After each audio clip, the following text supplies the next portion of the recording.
Tiga pria yang diduga merupakan komplotan pencuri peralatan menara provider telekomunikasi di Palembang akhirnya diringkus. Mereka adalah AL dan PI, warga desa Mayapati Ogan Ilir, serta RS warga Alak-Alak Lebar Palembang.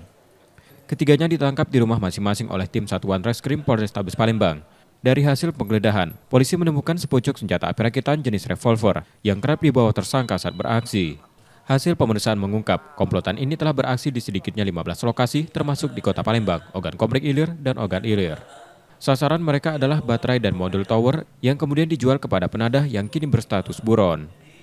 Salah satu dari tersangka diketahui merupakan mantan pegawai tower.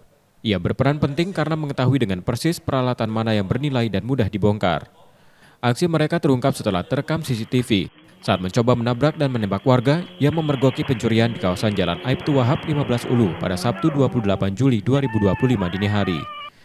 10 TKP untuk TKP curhat dengan sasaran tower provider. Mereka juga sudah tahu lah posisi mana yang mungkin diambil, kemudian bisa dijual, kemudian mereka juga pasti sudah paham mana-mana yang itu sekiranya berbahaya, menimbulkan dampak, setrum dan sebagainya.